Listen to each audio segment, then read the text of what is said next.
বিএনপির কিছু পার্টি নেতারা যারা এখানে আমরা কোনো সকল বিচ্ছিন্নবাদী রাজনৈতিক দলের চেয়ারম্যানদের ঐক্য করতে চাই, একটা নতুন জোট সৃষ্টি করে আমরা নির্বাচনের দিকে কৌশলগতভাবে এগোতে চাই। হ্যাঁ, কিন্তু ওই যে না বোঝার কারণে তারা কি করতেছে, এই আমাদের এই বিচ্ছিন্নবাদী নেতাগুলো এক হইতে দিতেছে না। এবং এই হাসিনা সরকার আর যাতে দেশে ফিরতে না পারে এবং আমাদের দেশের গণতন্ত্র যাতে আমরা রক্ষা করতে পারি, ভোটাধিকার যাতে রক্ষা করতে পারি। এমনকি খালেদা জিয়া ম্যাডামও যদি চায় সে এই ডোনাল্ড ট্রাম্পের সাথে যে কোনো মাধ্যমে একটা আলোচনার মাধ্যমে এই স্বৈরাচার হাসিনা যাতে আর বাংলাদেশে আসতে না পারে, সে ভারতে ভালো আছে, ভারতেই থাকুক, ভালো খাক, ভালো করুক, আমাদের দুঃখ নাই। তো আমার দেশে আইসা দেশপ্রেমিক নাগরিকের উপর একটা অত্যাচার, নিপীড়ন, জুলুমের আরেকটা ষড়যন্ত্রিক একটা নীতিমালা তৈরি করবে, এটা আমরা বাংলাদেশের জনগণ ডোনাল্ড ট্রাম্প বলেন আর মোদি বলেন আমরা প্রতিবাদ অবশ্যই করবো ইনশাআল্লাহ। সাবেক প্রধানমন্ত্রী যদি বাংলাদেশে আসে তখন আপনাদের না, ব্যক্তিগতভাবে আমাদের কোনো দুঃখ নাই। তিনি ব্যক্তিগতভাবে আসবে, রাজনৈতিকভাবে আমরা প্রতিবাদ করেই যাব। কারণ রাজনৈতিক প্রতিবাদ না করলে আগামীতে যদি মনে করেন আমি ক্ষমতা আসলাম অথবা খালেদা জিয়া ম্যাডাম ক্ষমতা আসবে, তারা আবার তাদের ভয় থাকবে না, তারাও এরকম স্বৈরাচার হয়ে যাবে। সেই কারণে আমরা প্রতিবাদের মধ্য দিয়ে, রাজনৈতিক প্রতিবাদের মধ্য দিয়ে আমরা রাষ্ট্র পরিচালনা করতে চাই, দেশ জাতিকে বাঁচাতে চাই। এবং ব্যক্তিগত কোনো শত্রুতা তার মধ্যে আমাদের নাই। সে গোপালগঞ্জে আসলো, তাকে ব্যারিকেডের মধ্যে আমরা আটকিয়ে দিব, যেন গোপালগঞ্জের বাইরে যেন সে আর আসতে না পারে। কারণ গোপালগঞ্জের বাইরে আসা মানে মিছিল, মিটিং, আবার স্বৈরাচারের পেতার তারা আবার মিছিল করবে,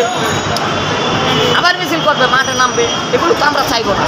আমরা একমাত্র দল এখন দেখতেছি বিএনপি, আর আরেকমাত্র ইসলামী দল দেখতেছি জামাত ইসলাম, হেফাজত, চরমোনাই মিলে একটি দল। হ্যাঁ, তারা তো আর ক্ষমতার চেয়ার চায় না, তারা চায় ইসলামী শাসন। হ্যাঁ, তারা ভোটেও রাজি আছে, কিন্তু ইসলামী শাসন চায়। যেহেতু একমাত্র দল বিএনপি, তাকে আমরা বলি যে আপনাদের কোনো বিরোধী দল নেই। এই গলিতে 1000 থেকে, এই প্রেস ক্লাবের গলিতে 1000 রাজনৈতিক দল, চেয়ারম্যান একজন, সবাই ওয়ান ম্যান ওয়ান পার্টিও আছে, আবার পার্টিতে লোকও আছে। এই 1000 লোক থেকে 22টা, কম দামি হোক বেশি দামি হোক, 300 লোক সেট করে নতুন আরেকটা জোট করে একটা বিরোধী দল সৃষ্টি করতে হবে।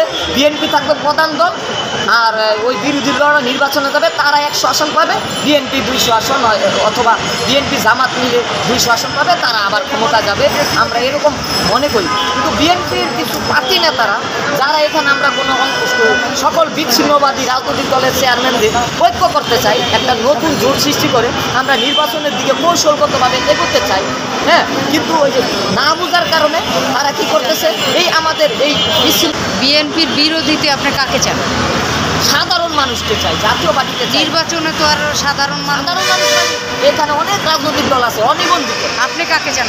অনিবন্ধিত যত রাজনৈতিক দল আছে সবাইকে এক কইরা দিয়া 300 আসনে ওই কমিউনিস্ট অথবা জাতীয় পার্টি বা এই দুইটা ছাড়া আপনি কাকে সমর্থন দেন? ওই স্বতন্ত্র যারা দল নিবন্ধন নাই, যারে সবাইকে একটা প্ল্যাটফর্মে একটা দল নিবন্ধন দিবে, ওই দলটা মিলে সবাই মিল্লা, কম দামি হোক বেশি দামি হোক, সবাই তো আর পাশ করবে না। 300 আসনের মধ্যে দেখা গেছে 100 জন যদি যোগ্য লোক ওইটার ভিতরে ঢুকে 100 আসন পায়, আর বিএনপি 200 আসন পায়, তবে আর তারেক রহমান বলছে যে আমরা এখন কমিটি গঠন করে আমরা এলাকায় কাজ করতে শুরু করব।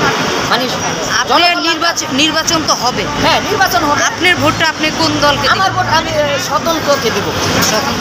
পাস করুক বা না করুক, আমি জানি যে পাস করবে না, 100 আসন পাবে, তারপর আমি স্বতন্ত্রকে দেবো। কারণ পাকিস্তানের পূর্ববর্তী শেষ পর্যন্ত এখনো পর্যন্ত কোনো সরকার আমার ব্যক্তিগত কোনো উপকারে আসে নাই, কেউই আমার সুযোগ সুবিধা, আমার অধিকার দেয়নি।